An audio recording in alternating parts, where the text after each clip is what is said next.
నూలులో శతాబ్దాల గౌరవం, పట్టు పరంపరకు ప్రతీక, సంప్రదాయానికి శాశ్వత చిరునామా సఖీ.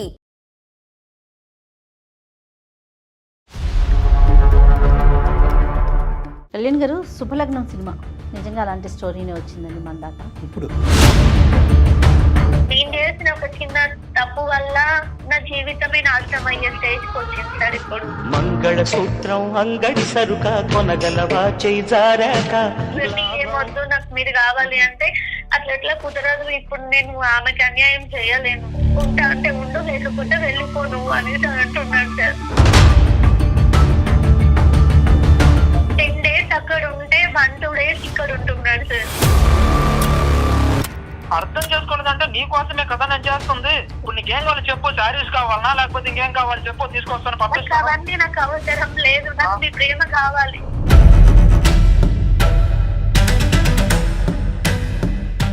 ఆ మహాతల్లి ఎవరో ఇచ్చినటువంటి గిఫ్ట్లు ఇచ్చి ఏంటి ముందుండాలి? వేరే వాడిని పెళ్లి చేసుకొని ఉంటే నాకు ఇంకా బాగుండేది కదా. ఓకే, అది నానవసరంగా కూడా నువ్వు తేవట్లేదంటే నువ్వు చేతకాని మగాడివి, నీకంటే ఆ మగాడు అయితే బెటర్ అని అంటావా? కోపంలో నువ్వు కాదురా వేరేవాడు కావాలని అనొచ్చా? ఆ మాత్రం ఇంగితం కూడా నీకు లేదా? ఇప్పుడు అన్ని అనుభవించేసిన తర్వాత ఇప్పుడు నాకు అవన్నీ వద్దు, వాటి మీద మోసిపోయిన తర్వాత నాకు ఇవే వద్దు. ఇక్కడేమి ఈవిడ అనిపించినట్టుంది, నువ్వు చాలా అనిపించినట్టు అనిపిస్తుంది, కానీ అది అక్రమ సంబంధం. ఆమె రెడ్ కార్పెట్ చూపెట్టింది కాబట్టి నేను వెళ్ళి కనెక్ట్ అయిపోయావు అంటావు. ముందు కనెక్ట్ అయిన తర్వాత ఈ అమ్మాయి గిఫ్ట్లు వచ్చింది.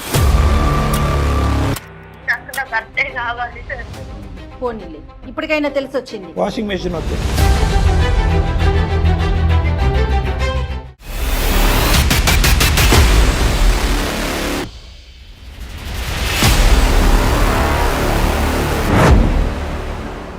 నమస్తే కళ్యాణ్ గారు.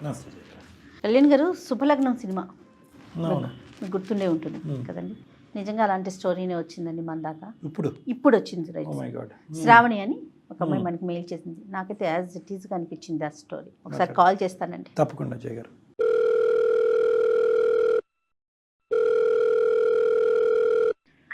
హలో, నమస్తే అండి, శ్రావణి గారండి? అవునండి, ఎవరైనా మీరు? నేను జయానండి, సుమన్ టీవీ అందమైన జీవితం ప్రోగ్రామ్ నుంచి కాల్ చేస్తున్నాను. నమస్తే మేడం. నమస్తే శ్రావణి, మీరు మెయిల్ చేశారు. నాతో పాటు డాక్టర్ కళ్యాణ్ చక్రవర్తి గారు ఉన్నారు. మీ సమస్య ఏంటో చెప్పండి, దాన్ని బట్టి డాక్టర్ గారు మాట్లాడతారు. ఏమ్మా? Okay madam. ఎస్, సరే చెప్పమ్మా శ్రావణి, సమస్య ఏంటమ్మా? సార్, నా పేరు శ్రావణి. అమ్మా, నేను సంగారెడ్డి నుంచి మాట్లాడుతున్నాను సార్. చెప్పమ్మా. నేను ఇంతకు ముందు బ్యాంక్ లో జాబ్ చేసేదాన్నండి. ఓకే. అక్కడ గణేష్ అనే అబ్బాయిని లవ్ చేశాను 3 years బ్యాక్. లవ్ చేశాను, తను కూడా నన్ను లవ్ చేస్తాడు. హ్యాపీగా ఉన్నాం మేడం. ఓకే. కానీ మా పేరెంట్స్ దానికి ఒప్పుకోలేదు మేడం. పేరెంట్స్ ని కాదనుకునేసి వేరేగా పెళ్లి చేసుకున్నాం మేడం. ఇప్పుడు ఇద్దరు ఉద్యోగాలు చేసుకుంటున్నారు బ్యాంక్ లో. నేనే మానేశాను మేడం. పెళ్ళై 3 సంవత్సరాలు అయ్యింది. అందులో 1 సంవత్సరం మాత్రమే మంచిగా ఉన్నాం మేడం. తర్వాత నుంచి నా వల్లే కొంచెం చాలా ప్రాబ్లమ్స్ అనేది నా వైపు నుంచే వచ్చింది మేడం. నువ్వే ఒప్పుకుంటున్నావు ఏంటి? అలాంటి ప్రాబ్లం ఏంటి అసలు? పెళ్లికి ముందు నన్ను బాగా చూసుకున్నాడు. అప్పుడు ఉన్నంత ప్రేమ అది ఇది ఓకే ఓకే సార్ నాకు. కానీ ఏదన్నా అడిగినా, కనీసం బయట పోదామన్నా, ఆర్థికంగా అయితే చాలా ఇబ్బంది అయితే అయ్యింది మేడం. మా అమ్మ నాన్న కూడా అంతా వేరే వ్యవసాయం పనులు అట్లా చేసేవాళ్ళు. ఇంకా వాళ్ళని కాదనుకుని వచ్చినాము. మేము ఎవరిని దగ్గర కూడా 1 రూపాయి కూడా అడగలేము కదా మేడం. ఇక మా ఇష్టంగా మేము చేసుకున్నాము.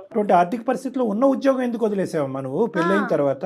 నాకు నేనే నా హస్బెండ్ ని మంచిగా చూసుకోవాలి, ఇంట్లో ఉండాలి, అన్ని పనులు చేసి చూసుకుంటావు. సర్లే, కొంచెం హెల్త్ డిస్టర్బెన్స్ అయ్యి అటు ఇటు అయ్యి కొంచెం చేతగాక చేయలేక ఉంటే మా హస్బెండ్ ని కొంచెం ఏదన్నా తీసుకురండి, ఒక ఫంక్షన్ కి వెళ్దామన్నా, శారీస్ కొనమన్నా, ఏదన్నా కొనమన్నా, ఊరికి డబ్బులు లేవు అని అంటే తను ఎక్కడో అప్పు చేయడం, అది ఇది చేయడం చేసేటోడు. తనకు వచ్చే శాలీలో రూమ్ రెంట్, సరుకుల ఇంట్లో సరుకుల ఖర్చు, బయట ఖర్చులు, తన పెట్రోల్ చార్జెస్ ఇవే అయ్యేది మేడం. కనీసం అసలు మేము పిల్లలకు ప్లాన్ కూడా చేసుకోకపోవడానికి రీజన్ కూడా ఆర్థిక పరిస్థితే మేడం. ఇంకా లేదు సార్. చిన్న చిన్న విషయాలకి గొడవలు వచ్చినాయి ఇద్దరి మధ్యలో. చిన్న వాషింగ్ మిషన్ అడిగినా, కూలర్ అడిగినా. కాదమ్మా, అతను లేక సరిపోక ఇవ్వకపోవటమా, లేదంటే కొద్దిగా పిసినారా? పిసినారి ఏం కాదు సార్. నేను నీకు చేసిన ఒక చిన్న తప్పు వల్ల నా జీవితమే నాశనం అయ్యే స్టేజ్ కి వచ్చింది సార్. ఇప్పుడు ఏంటంటే సార్, వాళ్ళ బాస్ ఒక మేడం సార్, అంటే తను వేరే దగ్గరికి జాబ్ చేంజ్ అయ్యాడు. చేంజ్ అయిన తర్వాత అక్కడ ఒక మేడం ఉంటది అనమాట. ఆ మేడం కొంచెము క్యారెక్టర్ డిఫరెంట్ అని చెప్పాడు. ఆయన పాపం తన దగ్గర కూడా కొన్ని డబ్బులు తీసుకొని నా కోసం చీరలు తేవడము, నా బాధను అర్థం చేసుకొని తను అట్లా చేయడం అనేది స్టార్ట్ చేశాడు మేడం. పోనీలే నాకైతే చీర వచ్చింది కదా అనే సంతోషంతోనే నేను ఉండేదాన్ని మేడం. నీ చీర సొంతకెళ్ళ కదమ్మా, చీరల వరకేనా ఇంకేమైనా పంపించిందా మహాతల్లి? ఫ్రిడ్జ్ గానీ, కూలర్ గానీ, ఏసీ గానీ ఏదైనా తీసుకొచ్చేది సార్. వాళ్ళ ఇంట్లో లేదంటే వేరే కొనా? వేరే కొత్తవి కొనేది సార్. గోల్డ్ తీసుకొచ్చేది. నేనేమనుకున్నా అంటే నువ్వు ఇట్లా చేస్తున్నావు, అది కరెక్ట్ కాదు అని అంటే, నీకెందుకు ఇబ్బంది అనిపించింది? మేడం నాకు వస్తువులు కాదు మేడం, నా హస్బెండ్ ప్రేమ కావాలి.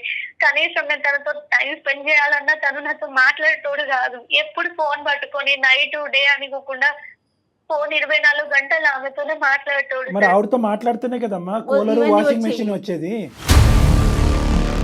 కూలర్ వచ్చింది సరిపోద్ది, వాషింగ్ మెషిన్ వచ్చింది సరిపోద్ది. ఎక్కడో చోట నువ్వు బ్రేక్ అన్నా వేసావా? ఇచ్చినట్టుగానే ఎందుకు తీసుకున్నావు నువ్వు? అన్నీ ఒకేసారి ఇవ్వలే కదమ్మా. ఒక 10 సామాను ఒకే రోజు ఇవ్వలే కదా.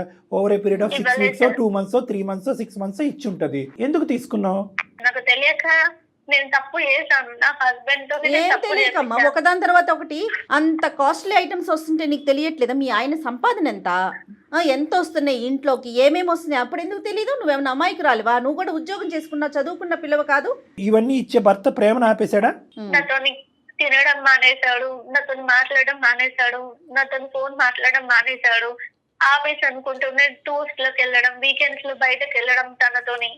ఇంట్లో ఉంటే వీడియో కాల్స్, ఇవన్నీ ఏమొద్దు నాకు మీరు కావాలి అంటే అట్లా ఎట్లా కుదరదు. ఇప్పుడు నేను ఆమెకి అన్యాయం చేయలేను. ఓహో, ఇద్దరితో ఉంటాను లేకపోతే నేను ఉండను అని అంటున్నాడు సార్. ఎక్కడన్నా నిన్ను బ్లేమ్ చేస్తున్నాడా? నీ వల్లే చేశాను, ఇది నీ వల్లే జరిగింది, ఇప్పుడు నేను ఆ అమ్మాయిని మధ్యలో వదిలేయలేను, ఉంటా అంటే ఉండు లేకపోతే వెళ్ళిపోను అనేసి అంటున్నాడు సార్.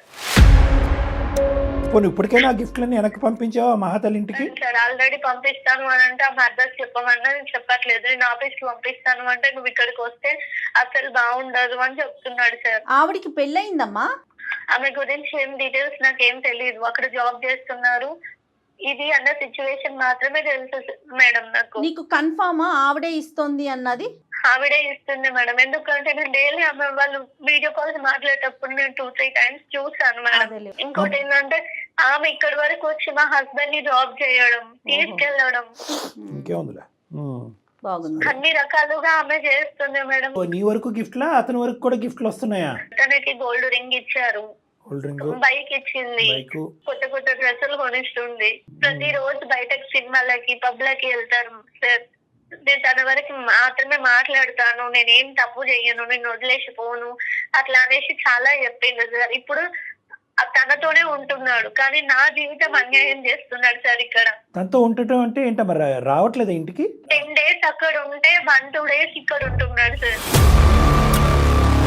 నిన్ను నువ్వు ఎలా నిందించుకుంటున్నావు? ఇందులో నీ తప్పిదం ఏమన్నా ఉందని నువ్వు భావిస్తున్నావా ఈ రోజు మాకు ఫోన్ చేసేదానికి? ఉంది సార్, నువ్వు ఎవరితోనైనా మాట్లాడుకో, ఏమైనా చేసుకో, కానీ నువ్వు తప్పు చేసుకో, నాకు అన్యాయం చేయకు. ఓపెన్ చేసే రైల్వే గేట్. మరి నువ్వు ఎక్కడన్నా ఉండు, నన్ను మాత్రం అన్యాయం చేయకు అని అన్నావు. ఇప్పుడు అతను ఏమంటాడు? ఈ అన్యాయం అనేటటువంటి దానికి ఒక మీనింగ్ లేదు కాబట్టి నీకేముంది, నేను వస్తున్నాను కదా, ఇస్తున్నాను కదా, అన్ని చూస్తున్నాను కదా. సో అతను అన్యాయం అనేటటువంటి దానికి మీనింగే మార్చేసి అక్కడే ఎక్కువ టైం స్పెండ్ చేస్తే ఇక్కడ ఇప్పుడు నువ్వు ప్రశ్న అడగలేనటువంటి పరిస్థితికి ఈరోజు తీసుకొచ్చాడు అతన్ని.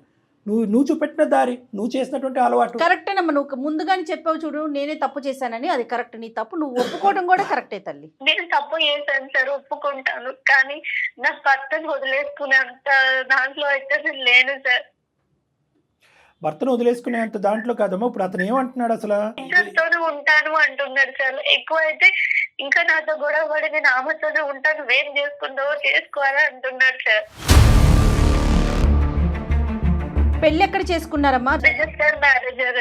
నీ చెత్త అడ్డమైన కోరికల వల్ల చూడు ఎలాంటి పరిణామాలకు దారి తీసిందో.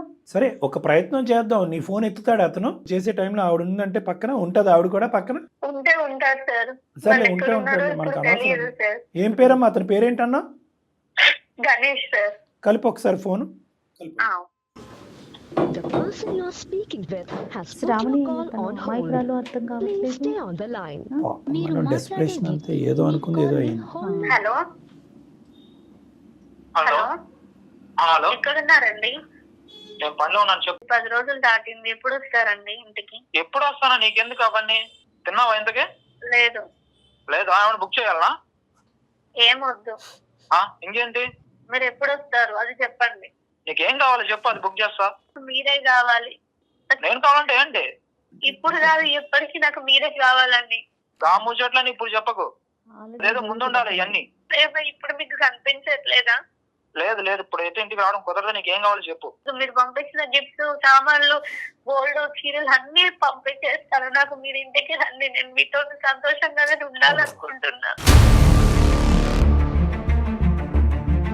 నాకు మీరు అన్యాయం చేయకండి. ఒకసారి నా మాట నేను ఎవ్వరికి వినండి. అన్యాయం చేయను. ఇది నీకు ఇది మొత్తం ముందే తెలిసి ఉండాలి.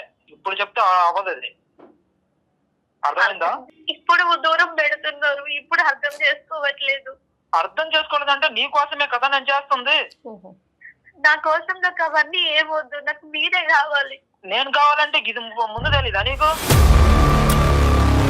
నాకు మీరు ఏం చెప్పిండ్రు చెప్పండి. ఇప్పుడు నీకేం కావాలి చెప్పు. శారీస్ కావాలనా లేకపోతే ఇంకేం కావాలి చెప్పు, తీసుకొస్తాను, నాకు పంపిస్తాను. అవన్నీ నాకు అవసరం లేదు. నాకు మీ ప్రేమ కావాలి. నేను మీతో జీవితాంతం ఉండాలి అంతే. గణేష్ గారు హలో, నమస్తే అండి. నేను జయానండి, సుమన్ టీవీ నుంచి మాట్లాడుతున్నాను. సుమన్ టీవీ నుంచా? అవును, సుమన్ టీవీ నుంచి అందమైన జీవితం ప్రోగ్రామ్ నుంచి మాట్లాడుతున్నా. నాతో పాటు డాక్టర్ కళ్యాణ్ చక్రవర్తి గారు కూడా ఉన్నారు. ఇప్పటి వరకు మీ సంభాషణ అంతా మేము కూడా వింటున్నాం. I'm very sorry. మీరెందుకు వింటున్నారండి? ఎందుకు వింటున్నామంటే అందుకే మా సారీ మేము వెనక్కి తీసేసుకుంటున్నాం. మరి మేమే మీకు సారీ చెప్పాల్సిన అవసరం లేదు. అసలు కాదయ్యా, రెండు ప్రశ్నలు. బాబు ఎవరు నీ పేరు? గణేష్ అండి. ఇప్పుడు మిమ్మల్ని ఎవరు కాంటాక్ట్ అయ్యారు? లేదు, ఆవిడ కాంటాక్ట్ మీకెందుకు అయ్యింది ఇవన్నీ? కాదు, ఆవిడ కాంటాక్ట్ అయ్యింది. మాకెందుకో చెప్తారు, ఉండు విను ఒక్క నిమిషం. మా పాత్ర ఏంటి, మా పాత్రదారులు ఏ విధంగా మేము పాత్రదారులు, ఇవన్నీ కూడా చెప్తాం. కానీ 2 ప్రశ్నలకి సమాధానం చెప్పాలి మీరు. ఎందుకంటే ఆ అమ్మాయి ఈ రోజు అన్యాయం అయ్యి ఒక్క నిమిషం, శ్రావణి, మనం మాట్లాడుకోవాలి. వాళ్ళు ఎందుకు మధ్యలో? ఎవరికి చెప్పుకుంటుంది? నాకు నువ్వు కావాలి. ఎవరికి చెప్పుకోమంటారు? ఏమయ్య తమ్ముడు, నిన్ను నమ్మి ఆ అమ్మాయి ఇంట్లోంచి పారిపోయి వచ్చేసింది. నువ్వే జీవితం, నువ్వే ప్రపంచం అని అనుకుంది. ఆ అమ్మాయి పిచ్చి ముదురు పాకాన పడి కొద్ది కోరుకుంది, ఆశపడింది. మధ్యతరగతి కుటుంబంలో కాకుండా కొద్దిగా హైఫైడ్గా ఆలోచించింది. గిఫ్ట్లు తేవాలి అంటే కనుక నువ్వేదన్నా తల తాకెట్టు పెట్టుకుని నువ్వేమైనా తీసుకురావాలి. కానీ ఆ మహాతల్లి ఎవరో ఇచ్చినటువంటి గిఫ్ట్లు ఇచ్చి ఈరోజు దాన్ని అడ్వాంటేజ్గా తీసుకుని నువ్వు ముందే ఉండాలని అంటున్నావు. ఇందాక ఏంటి ముందు ఉండాలి? ఏం జరిగింది? అలా కాదు మేడం, మాకు పెళ్ళయి 3 years అయింది. ఓకే, ఇంట్లో ఒప్పుకోలేదు. సో మేము ఇక్కడికి వచ్చి రిజిస్టర్ మ్యారేజ్ చేసుకున్నాం. ఓకే. తర్వాత కొన్ని రోజులు బాగానే ఉంది. తర్వాత పక్కింటి వాళ్ళ అక్క వాళ్ళ ఇంట్లో అవి ఉన్నాయంట, ఇవి ఉన్నాయంట, నువ్వేం తీసుకురాలేదు, నన్ను హ్యాపీగా ఉంచలేదు, నాకు అది కావాలి ఇది కావాలి. నేను శాలరీ ఎక్కువ వస్తుందని చెప్పేసి వేరే కంపెనీలో కూడా జాబ్ ట్రై చేశాను. జాబ్ వచ్చింది, చేస్తున్నాను. అంతవరకు బానే ఉంది. ఇంకా నాకు అది కావాలి ఇది కావాలి, నువ్వు తీసుకొచ్చే డబ్బులు సరిపోవట్లేదు అంటే ఇవన్నీ లవ్ చేసుకునేటప్పుడు కానీ అప్పుడు కానీ తెలియలేదు ఆవిడకి. అమ్మాయి జస్ట్ కోరుకునేదా లేదంటే ఇబ్బంది పెట్టేదా నిన్ను? వేరే వాడిని పెళ్లి చేసుకుని ఉంటే నాకు ఇంకా బాగుండేది కదా. ఏమ్మా శ్రావణి, ఏంటి ఇంత భారీ ఎత్తున డైలాగులు కూడా కొట్టేవంట? ఎంత నీ వయసు, నీ మెచ్యూరిటీ ఎంత, నువ్వు మాట్లాడే మాటలేంటి? అప్పుడు కోపంలో అన్నాను. నీ బొంద కోపం ఏంటి? కోపం నీకు దేనికి కోపం? ఎవరంటే కోపం? నీకే స్పృహ ఉండదమ్మా మాట్లాడేటప్పుడు. కోపంలో నీ నోటికి వచ్చింది ఏది పడితే అది మాట్లాడతావా తల్లి? నువ్వు ఉద్యోగం చేసే కొంతకాలం నీకు శాలరీ స్కేల్ అనేది తెలుసు. ఒక మధ్యతరగతి కుటుంబం ఎంతట్లో బతకాలనేది కూడా నీకు లెక్క తెలుసు. థ్రెట్ చేయటం ఏంటి, టార్చర్ పెట్టడం ఏంటమ్మా? అసలు ముందు నాకు అనిపించింది ఆ ఉద్యోగం మానేయటమే నువ్వు చేసిన పెద్ద తప్పు. ఏం పని పాట లేకుండా వాళ్ళని వీళ్ళని చూసుకుంటా. ప్లస్ పైపెచ్చి ఏంటంటే నువ్వు తేవట్లేదంటే నువ్వు చేతకాని మగాడివి, నీకంటే ఆ మగాడైతే బెటర్ అని అంటావా? మగాడంటే ఈ గిఫ్ట్ కాదురా, ఇంతరా గిఫ్ట్, ఎదురింటే పెద్దమ్మ తీసుకొస్తుంది, పక్కింటి పుల్లమ్మ తీసుకొస్తుంది అని చెప్పి కంపేర్ చేసాం. మీరిద్దరు ప్రేమించుకుని ఒకరి స్థాయి ఒకరి పూర్తిగా అర్థం చేసుకుని పెద్దలు ఆపిన బ్రేక్లు వేసినా కూడా పారిపోయి వచ్చి పెళ్లి చేసుకున్నటువంటి బ్యాచ్. అలాంటప్పుడు నీ సైడ్ నుంచి ఎంత సపోర్ట్ ఉండాలి? కోపంలో ఏమన్నా అనేయచ్చమ్మా? కోపంలో నువ్వు కాదురా వేరేవాడు కావాలని అనొచ్చా? ఆ మాత్రం ఇంగితం కూడా నీకు లేదా? సరే అన్నది పిచ్చి అమ్మాయి, అది. నిన్ను గుడ్డిగా ప్రేమించినటువంటి అమ్మాయి ఏవో కోరికలకు వరకు పోయి తను ఈ రోజు ఈ పరిస్థితి వరకు తెచ్చుకుంది. మరీ ఇంత గొంతు కోసేస్తారా నాన్న? సార్ ఒక్కసారి 2 సార్లు అంటే పిచ్చి అనుకోవచ్చు సార్. కాదు, ఇప్పుడు ఎవరు ఈ ఫిరోన్లో ఎవరా అమ్మాయి? తన మా బాస్ పేరు మౌనిక. ఆ, ఒక రోజు నేను బాధపడతా ఉంటే ఆవిడ వచ్చి ఏమైంది గణేష్ ఇలానే అడిగింది. ఉమ్. సో మేడం మా వైఫ్ ఇలా అంటుంది, నేను ఏం చేయాలో నాకు అర్థం కావట్లేదు, నేను ఫుల్ డిప్రెషన్ లోకి వెళ్ళిపోతున్నాను. నువ్వు అని ఇలా- పోయిపోయి ఆవిడకి ఎందుకు చెప్పుకున్నావయ్యా? అసలు అంత నువ్వు మనసు ఇప్పి మీ భార్య గురించి చెప్పవలసిన అవసరం ఏముంది? అవసరం ఏంటంటే తను నన్ను రోజు టార్చర్ పెడుతుంది. నేను ఒక రోజు బాధలో ఉండి తనకి చెప్పాను మొత్తం ఆవిడ ఆవిడకి. పెళ్ళయింది ఆవిడకి? ఆవిడకి పెళ్లి అయిందండి. వాళ్ళ ఆయన అమెరికాలో ఉంటారు. అక్కడే ఉండిపోయాడా? వస్తుంటారు అప్పుడప్పుడు. ఆ, ఈమె వయసు ఎంత ఉంటుంది? నాకంటే 7 years పెద్ద. ఆ, సరే నీ బాధ చూసేటప్పటికి ఏంటి, ఎలా ఓదార్చింది ఆవిడ నిన్ను? ఏమైంది గణేష్ ఎందుకు ఇలా డల్ గా ఉన్నామని అడిగితే, మేడం మా ఆవిడే మా వైఫ్ ఇలా అంటుంది, నాకు ఏం చేయాలో అర్థం కావట్లేదు అని చెప్తే, ఓకే నువ్వేం దిగులు పడకు, నేను నీకు డబ్బు ఇస్తాను కొంత, నువ్వు వెళ్ళి ఆవిడకి ఏం కావాలో కొనిచ్చు అని చెప్పింది. మరి చిచ్చి మీ డబ్బులు నాకెందుకు మేడం అని అనలేదా? తర్వాత తిరిగి నీకు దగ్గర ఉన్నప్పుడు ఇవ్వలే అనింది. తను నాకు చాలా హెల్ప్ చేసింది. ఏం హెల్ప్ చేసిందిరా బాబు?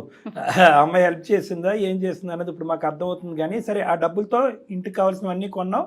అన్ని తీసుకొచ్చానండి. ఆ.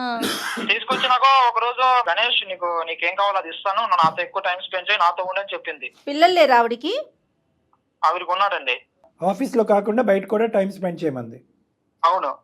శ్రావణి ఇట్లా అంటుంది, మా బాస్ మరి మా మేడం ఇలా అంటుంది, ఏం చేయమంటావు అని చెప్పాను ఇవిడికి. ఆ పిచ్చిదానికి ఏమర్థమైందో? ఏమన్నా? చెప్తే నువ్వు ఏమైనా చెయ్యి, నువ్వు ఏడికైనా పో, ఏమైనా చెయ్యి, ఏ పనైనా చెయ్యి, నన్ను మాత్రం హ్యాపీగా ఉంచాలి. ఆ రోజు నుంచి మొదలైంది మీ జీవితంలో దీపావళి. సరే, నన్ను మాత్రం హ్యాపీ, నాకు మాత్రం అన్నం చేయకు అని చెప్పింది. నేను తనకి ఎప్పుడు అన్నం చేశాను? ఇప్పుడు ఓహో, తను హ్యాపీగా ఉంచడం కోసమే కదా నేను ఇవన్నీ చేస్తున్నాను.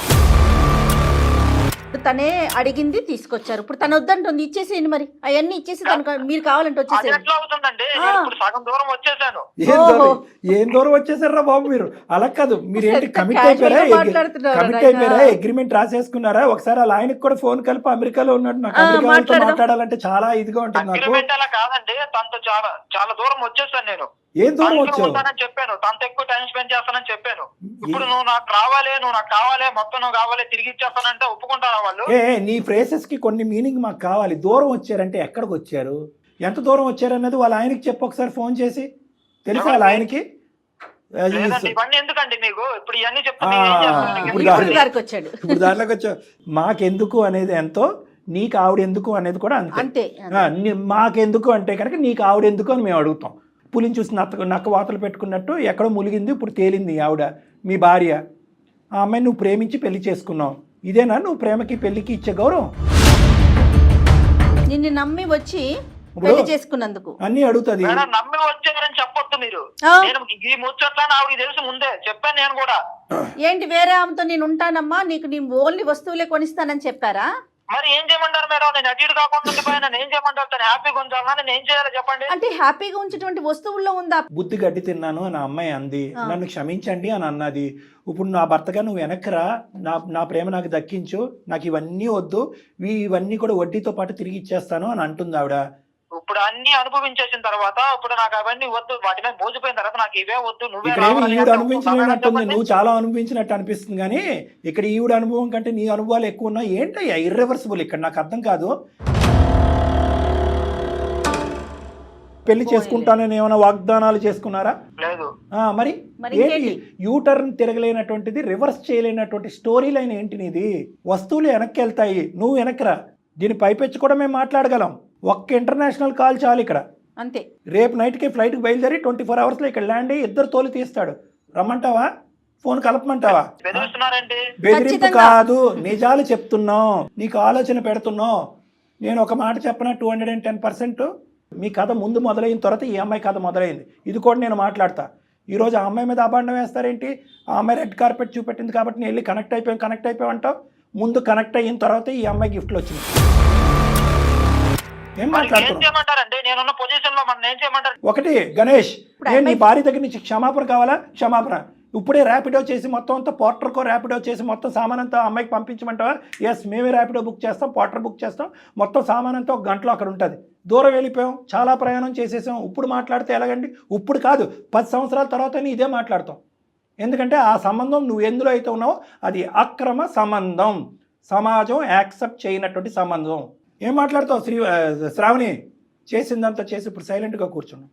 నాకు నా భర్తే కావాలి సార్. పోనీలే, ఇప్పటికైనా తెలిసి వచ్చింది. వాషింగ్ మెషిన్ వద్దు. నేను చేసిన తప్పును ఒప్పుకుంటాను సార్. తన కాళ్ళైనా పట్టుకుంటాను సార్. నాకు నా హస్బెండ్ తప్ప నాకు ఇంకెవరు వద్దు సార్. నాకు మీరే న్యాయం చేయాలి. మాట్లాడు, అతను మాట్లాడు. మాట్లాడు, మేము లైన్లోనే ఉన్నాడు కదా అతను. మనిషి మంచోడు అని అంటున్నారు, మీ ఇద్దరు ప్రేమించుకున్నారు, ఒకరికొకరు కావాలని బయటపడ్డారు. నాది తప్పయింది, నన్ను క్షమించు. కానీ మీరు ఇంటికి రండి, నేను మీతోనే ఉంటాను. నాకు ఇవన్నీ ఏ వద్దు. నేను ఇంకే కోరిక అసలు కోరను. మీరు గుడిసెలు ఉండమన్నా ఉంటాను, కానీ నన్ను దూరం చేసి నన్ను వదిలేసి వెళ్ళకండి. మీరు లేకపోతే నేను బతకలేదు. గణేష్ చూడు తను ఎంత ప్రాధాయపడుతుందో చూడు గణేష్. ఇప్పుడు నేను ఆవిడకి ఏం సమాధానం చెప్పాలంటే? ఎవరు, ఈవిడకా ఆవిడకా? చెప్పండి. మా బాస్ కి. ఏం బాస్ రా బాబు? నా పరిస్థితి అటు ఇటు కాకుండా ఉంది సార్. మీరు యూ నీడ్ సమ్ హెల్ప్. ఏం చేయమంటారు చెప్పండి. Very good. గణేష్ నువ్వు ఇలాంటి ఒక కేసు చూస్తే మాకు ఇలాంటి కేసెస్తో చాలా అనుభవం ఉంది. దీన్ని చాకచక్యంతో వ్యవహరిస్తే కనుక ఆ అమ్మాయిని ఎక్కడ పెట్టాలో అక్కడ పెట్టాలి. బాస్ అయితే కనుక బాస్లా వ్యవహరించాలి. ఇలా ఇంట్లో బాస్ చలామణి చేస్తూ జీవితాలను ఇలా చెడగొట్టుకుంటూ భర్త దగ్గర నుంచి ఆ అమ్మాయి అక్కడ అతన్ని అన్యాయం చేస్తుంది, ఇక్కడ మీ కుటుంబాన్ని అన్యాయం చేస్తుంది. ఆవిడకి నేను ఏం చెప్పాలి అనేది ఒక్కటే నీ భయం అయితే కనుక ఆవిడకి ఏ విధంగా చెప్పాలో ఆ బాధ్యత మేము తీసుకుంటాం, నేను జయగారు. డెఫినెట్గా. కానీ ఆవిడకి ఏం చెప్పాలి, ఆవిడ ఏం ఫీల్ అవుతుంది, ఆవిడకి ఈ ప్రామిస్ చేశాను ఆ ప్రామిస్ చేశానని చెప్పి జీవితం మాత్రం దయచేసి అస్తవ్యస్తం చేసుకోకు. నన్ను అమాయకురాలు నీ భార్య, నిజంగా చాలా అమాయకురాలు. తెలిసి తెలియకుండా నోరు జారి అనేటటువంటి కొన్ని పదాల వల్ల ఈరోజు ఈ అనర్థం దారితీసింది. ఆ అమ్మాయి తన తప్పు తెలుసుకుంది. ఈరోజు కోరికలు కాదు కదా, అసలు కోరిక అంటే ఏంటి అనేటటువంటిది కూడా అమ్మాయి మర్చిపోయే పరిస్థితిలో ఉంది. ఈరోజు బాగా ఆ అమ్మాయికి అర్థమైంది. కాబట్టి ఒక స్వచ్ఛమైనటువంటి ప్రేమ ఎల్లకాలం ఉంటుంది అనేటటువంటి గాఢమైన నమ్మకం ఉంది నాన్న. ఒక చిన్న తప్పు జీవితాన్ని మార్చేసింది.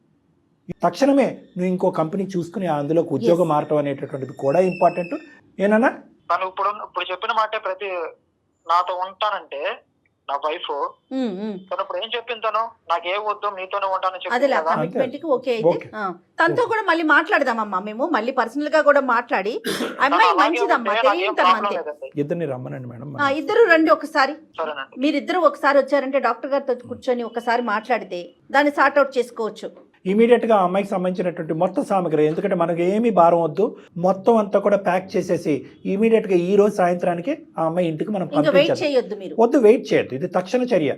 అమ్మాయి ఉందో రేపొద్దున ఇంకో టోన్ మార్చచ్చు, చీటింగ్ అనొచ్చు, ఇది కాదు ఇంకా తీసుకున్నాడు అనొచ్చు, ఇంకో 10 లక్షలు తీసుకున్నాడు అనొచ్చు. అప్పుడు వేరే సమస్యల్లో మీరిద్దరు అమాయకులు ఇద్దరు ఇరుక్కుపోతారు. కాబట్టి ఆ అమ్మాయి కంపల్సరీగా సెకండరీ ఎజెండా ఉంది. ఆ అమ్మాయి చాలా మ్యానిపులేటివ్ అండ్ కన్నింగ్ అన్నట్టుగా నేను అనుకుంటున్నాను.